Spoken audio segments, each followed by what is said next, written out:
L'entrepôt du bricolage, filiale du groupe Samsey, vous présente Si on parlait.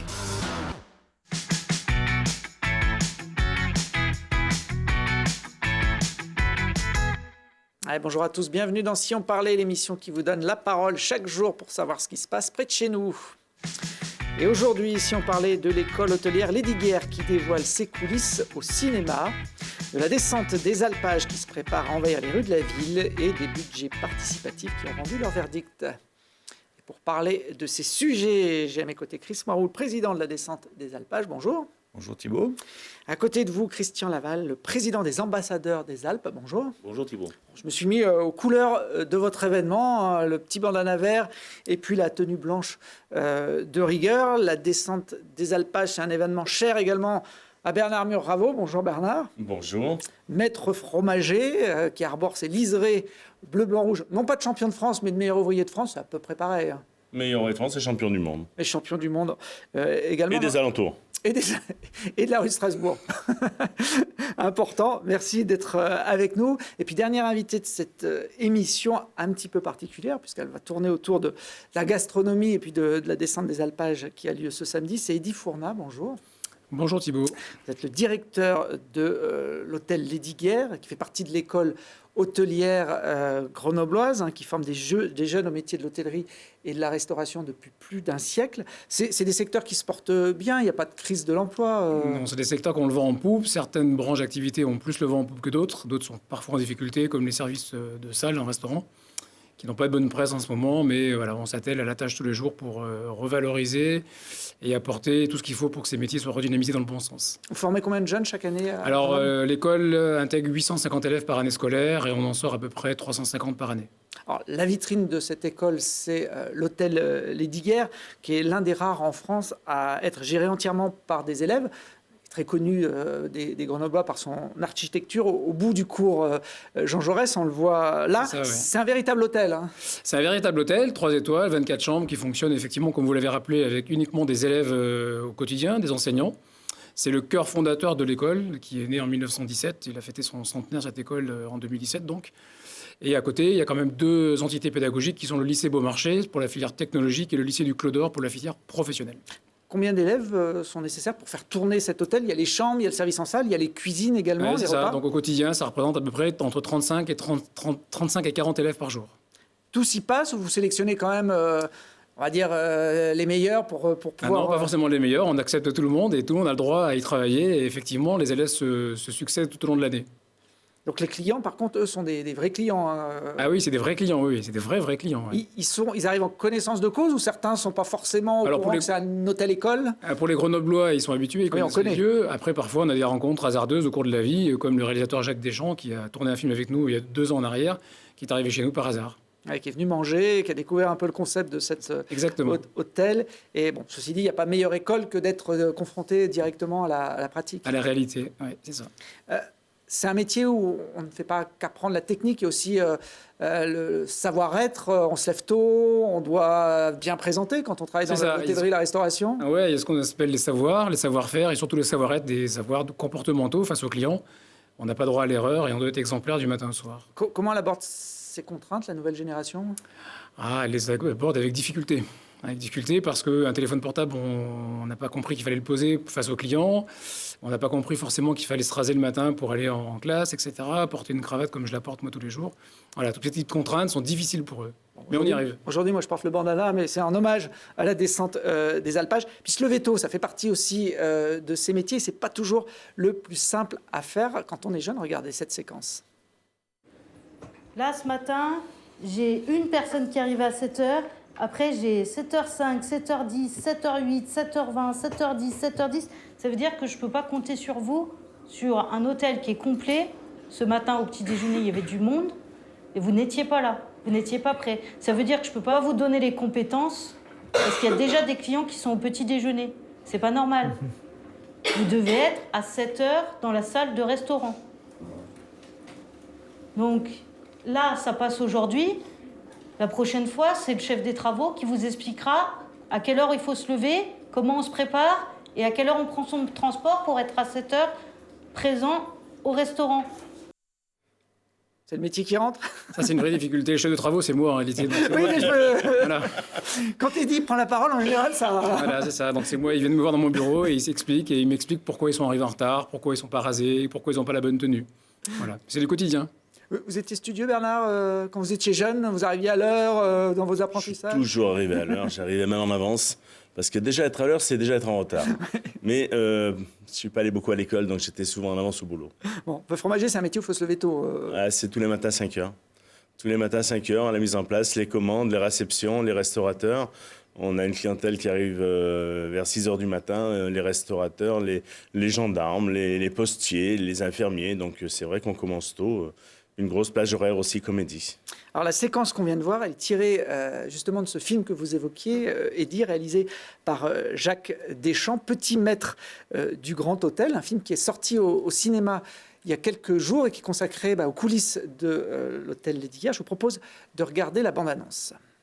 Allez, on y va. Madame, s'il vous plaît. Merci. Monsieur. Monsieur, s'il vous plaît. Faut dire s'il vous plaît à chaque fois. Non. On dirait on est imbécile. Oh.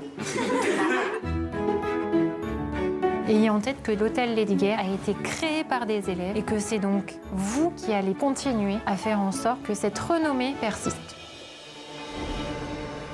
Nous dans la cuisine, on a l'oreille fine, tourne d'eau Rossini, si ça sent Rossini.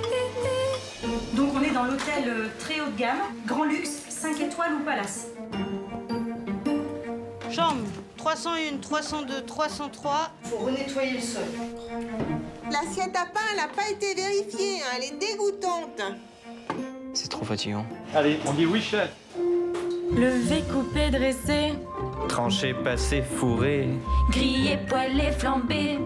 Vite fait, mal fait, on se blesse. Oui, chef, bien chef. Une fois qu'on a décidé de travailler dans ce type d'établissement, c'est parce qu'on aime rendre service, on aime faire plaisir. Bonjour monsieur, que puis-je faire pour vous? Les mains dans le dos, les mains dans le dos. Retenez, retenez. Oh là. Je suis fatiguée, je rêve de service, je mange service, je dors service.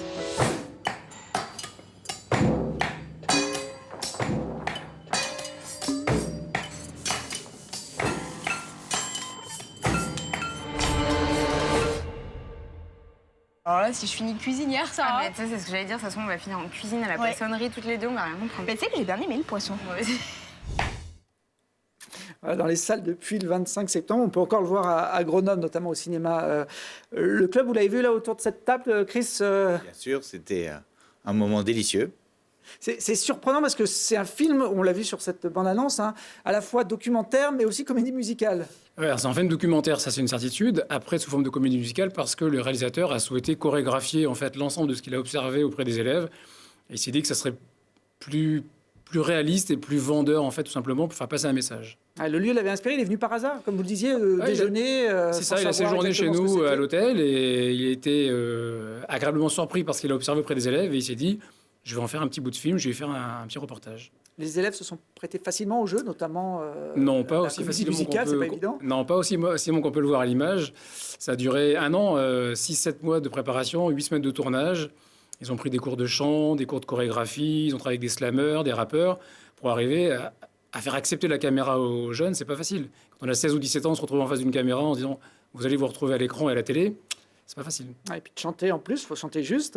Il n'y a pas de cours de chant normalement à l'école Lesdiguières. Non, il n'y a pas de cours de chant à l'école d'hôtelière, mais là par contre ils en ont pris.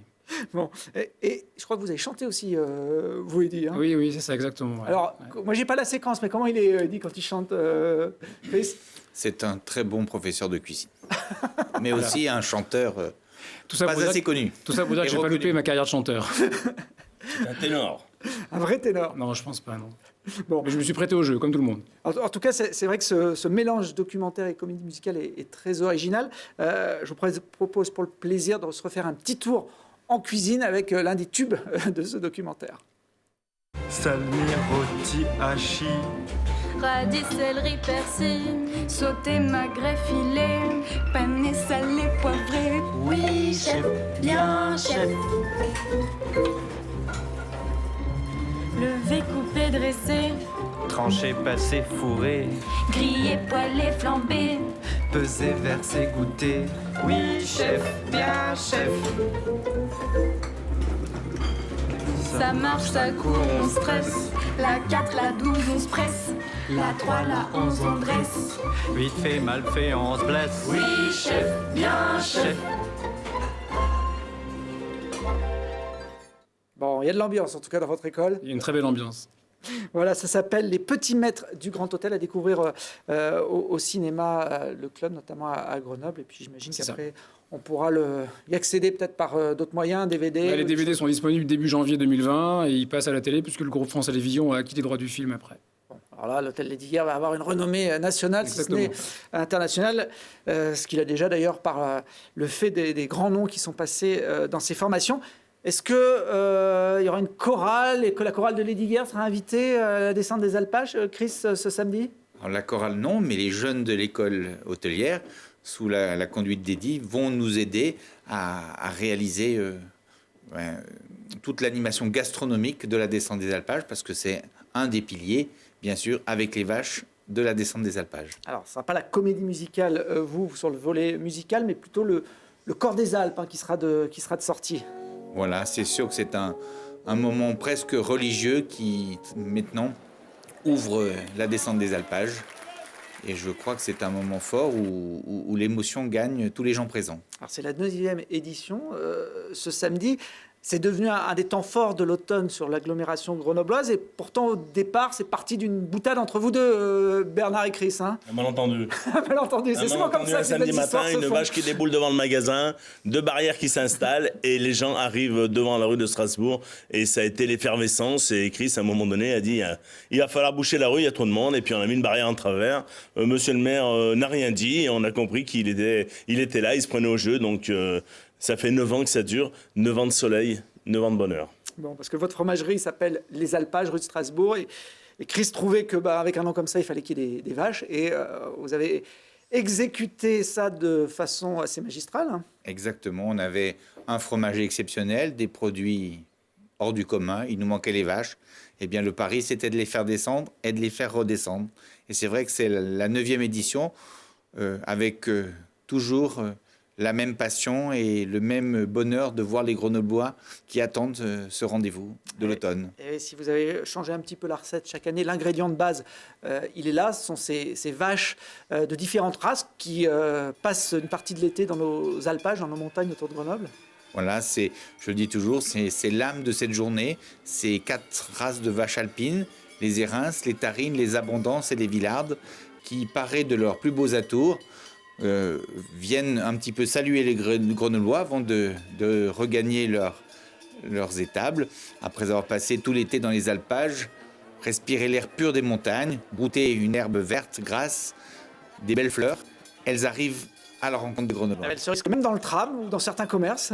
Voilà, je crois que lors des années précédentes, on a eu des rencontres un petit peu exceptionnelles et il se murmure à Grenoble qu'une rencontre entre les vaches des montagnes et peut-être une vache égarée dans un tramway grenoblois est en préparation.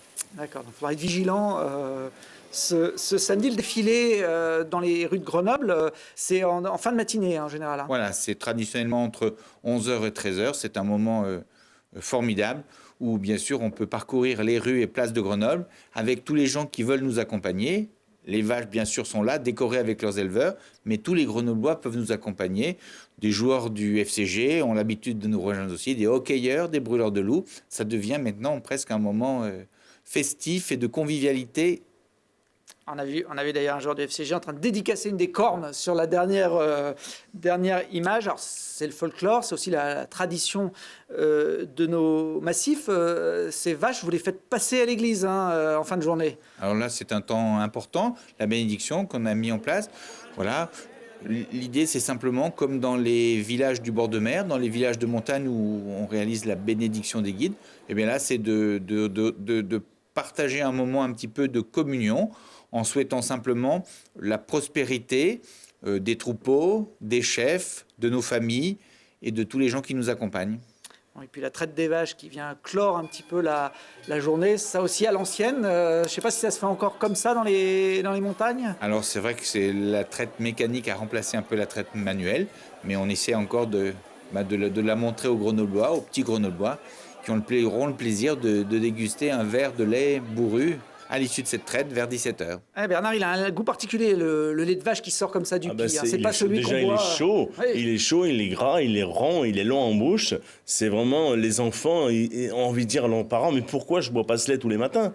Et les parents nous regardent en disant, pourrait faire autre chose, parce que alors, c'est pas pratique d'aller acheter le lait cru tous les matins, mais c'est vrai que c'est donner une autre dimension, un autre visage du lait. On fabrique toujours du beurre dans la rue, on fait une fabrication, on montre aux gens ce que sont les vaches. Quelquefois, les enfants n'ont jamais vu des vaches. Quelque part, voir traire une vache, fabriquer du fromage, c'est une opération qui est audacieuse, faire descendre des vaches dans une rue. On est là aussi pour transmettre, c'est la transmission. C'est la bienveillance et de dire aux gens, et le partage. Nous, c'est un peu les maîtres mots de la descente des alpages. C'est tous ces moments de partage, de bienveillance. On est là pour faire du bien aux gens. Et la bénédiction, on bénit effectivement les bêtes, mais on bénit aussi tous les chefs. On a énormément de chefs nationaux, meilleurs de France qui viennent, et il n'y en a pas un qui loupe la bénédiction. Et ces chefs qu'on retrouve en préambule, on va dire en ouverture de cette descente des alpages, le vendredi à l'hôtel Lesdiguières pour un combat des chefs. Le combat des chefs. Encore une fois, merci à Eddy de nous prêter, à Eric Bess, l'hôtel, la mise à disposition de l'hôtel, qui est un outil merveilleux, fabuleux. Et là, l'année dernière, on a fait un truc un peu fou, qu'on a copié à Châtel, chez nos amis de Châtel. Il faut le dire, il faut rendre à César ce qui est à César. On a copié le combat des chefs, c'est-à-dire un chef meilleur de France ou étoilé avec un élu. Et l'année dernière, on avait fait un peu le buzz, on avait mis des élus un peu de différentes tendances, pas très... et ça s'est super bien passé. Là, cette année, on a voulu changer. Cette année, c'est les sportifs de haut niveau, avec un chef, un sportif de haut niveau, et toujours, avec la collaboration de l'école, un jeune de l'école hôtelière. Un thème cette année, je crois qu'on peut le divulguer, c'est le gratin dauphinois revisité, et une table de 6 meilleurs de France qui sera là pour déguster. Et ce qui est vraiment... il y a 3 meilleurs de France sur 6 qui sont là pour faire le concours. Et c'est très, très rare que les meilleurs de France fassent des concours. Entre eux. Ah ouais.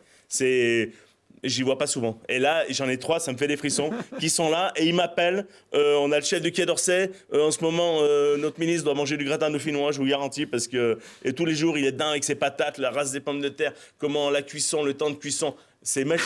Ils se mettent une pression tout seuls, c'est magique. Ah, puis les sportifs, c'est des compétiteurs, ils aiment bien gagner aussi. Hein, donc, Qui c'est que tu vas me mettre comme sportif? Je veux lui, comment ça se passe? Là, tu crois que c'est magique. Bon, ça ouvrira, on va dire, les festivités le vendredi soir. Et puis, nouveauté cette année, Christian Laval, il y a la rue de Strasbourg qu'on connaît, qui est rebaptisée la rue de la gastronomie, qui est le cœur de l'événement depuis pratiquement sa création. Mais un peu plus loin, place de Verdun, vous allez ouvrir l'événement en direction de nos stations. En direction de nos stations, on va surtout ouvrir le village des Alpes. Le village des Alpes qui va saluer et qui va partager l'excellence. L'excellence avec bien sûr des ateliers culinaires tenus par des meilleurs ouvriers de France principalement et des chefs locaux. Et on va proposer à l'ensemble de nos visiteurs grenoblois et plus largement isérois, savoyards ou alpins qui nous rejoindront samedi de goûter cette cuisine exceptionnelle, là aussi sous différents thèmes, avec un prix très accessible, c'est ce qu'on a décidé. On veut l'ouvrir à toutes les familles et à toutes les bourses. Et puis, le ticket à 2 €. Voilà, un ticket à 2 €. 2 € et une gratuité pour les enfants accompagnés de leurs parents. Voilà. 2 € la portion culinaire, hein, pas l'ensemble du repas. Oui, bon, la portion chez chaque chef. Tout à fait, chez chaque chef. Au bout de 3 ou 4, on est déjà bien... Ah ouais. Je pense que oui, ça sera mais surtout c'est la qualité qui va primer et je pense qu'ils sont très engagés. Là aussi, ils revisitent les recettes depuis plus d'un mois. Hein.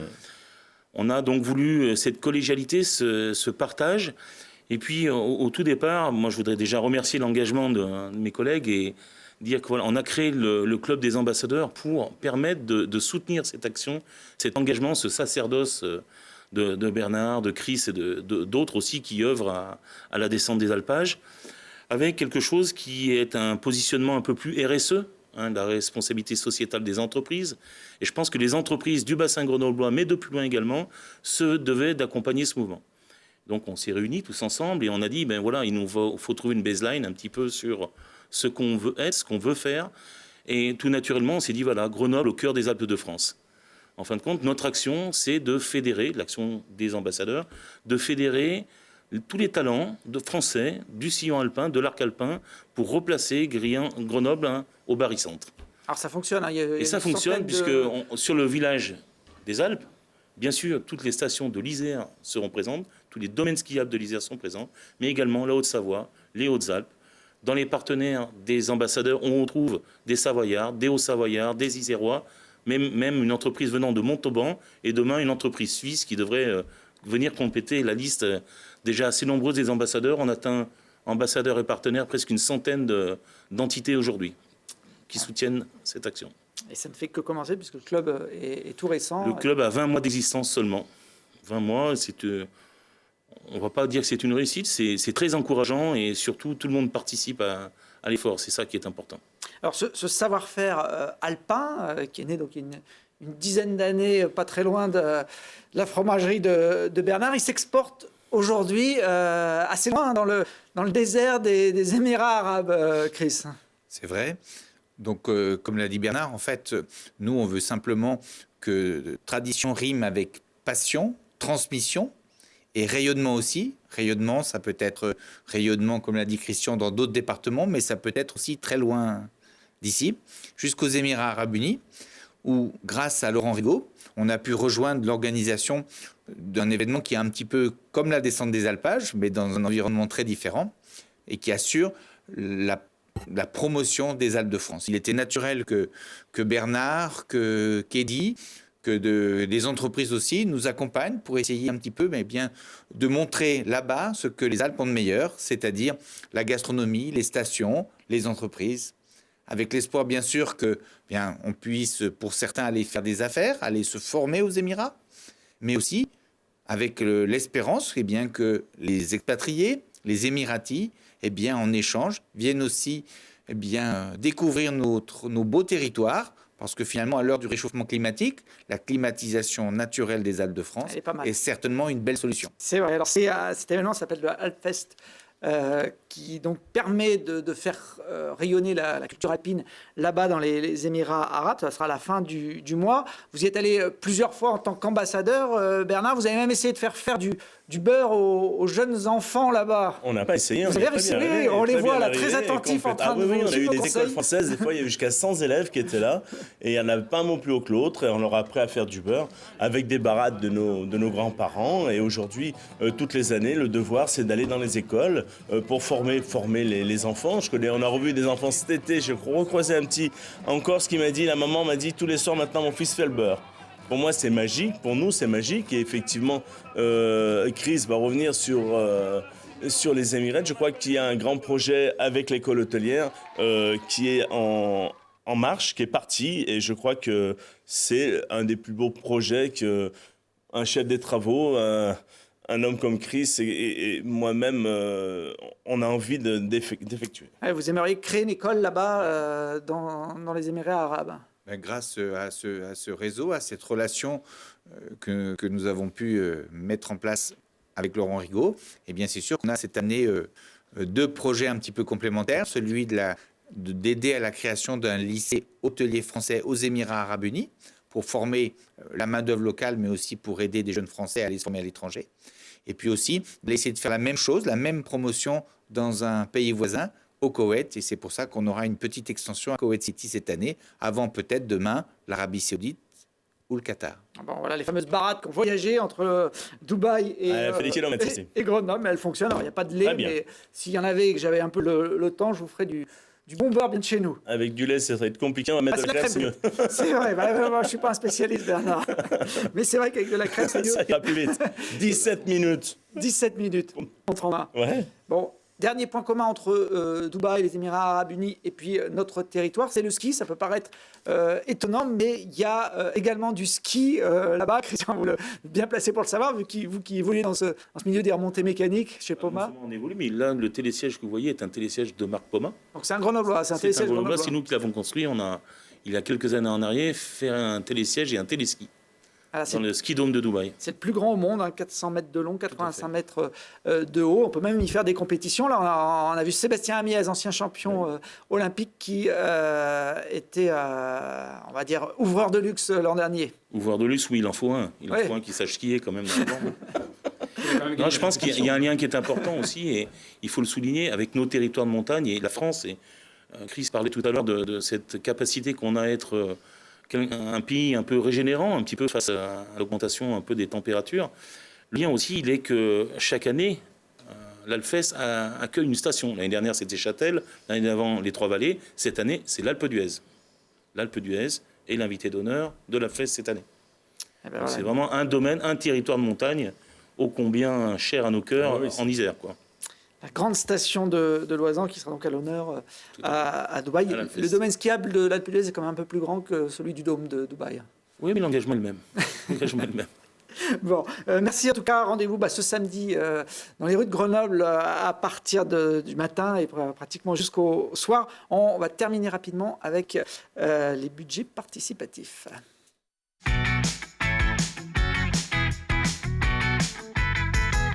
On en a parlé tout au long du mois de septembre dans cette émission. On vous a présenté les 21 candidats pour les budgets participatifs. Il y avait 800 000 € mis en jeu par la ville de Grenoble et c'était aux Grenoblois de voter pour les budgets qu'ils voulaient voir réalisés. Il y a eu 6 463 votants cette année, c'est un record. Et le lauréat, on le voit à l'image, c'est le projet Cuisine du Cœur qui a obtenu 2345 voix. Projet porté par l'association Le Fournil, qui est un accueil de jour pour les plus démunis, situé à Villeneuve. Et grâce à plus de 200 000 €, ils vont pouvoir offrir des repas désormais 7 jours sur 7 avec de nouvelles installations, permettre également une cuisine mobile, d'aller auprès des étudiants précaires ou d'éduquer les plus jeunes aux problématiques scolaires. Le deuxième lauréat de ces budgets, c'est toujours dans le domaine de l'alimentation, les frigos solidaires qui permettent de lutter contre le gaspillage alimentaire, d'aider également les plus démunis. C'est des frigos 8 qui sont installés dans les endroits de la ville et où on peut déposer les produits frais dont on ne veut plus mais qui sont encore consommables et les gens peuvent venir se servir comme ils le souhaitent. Dans les lauréats, on retrouve le projet des stationnements vélos, la toiture végétalisée pédagogique, les aménagements du parc Mistral pour les pique-niques, les défibrillateurs cardiaques en accès libre, les jardins sans frontières, les cendriers ludiques et les caravanes à livres. Voilà. Merci à tous. Bonne continuation. Nous, on va se retrouver jeudi, puisque mercredi, c'est sport sur Télé Grenoble. Et jeudi, on parlera notamment du numérique qui va bouleverser nos vies dans les années à venir. À très vite. Merci Thibault. Merci.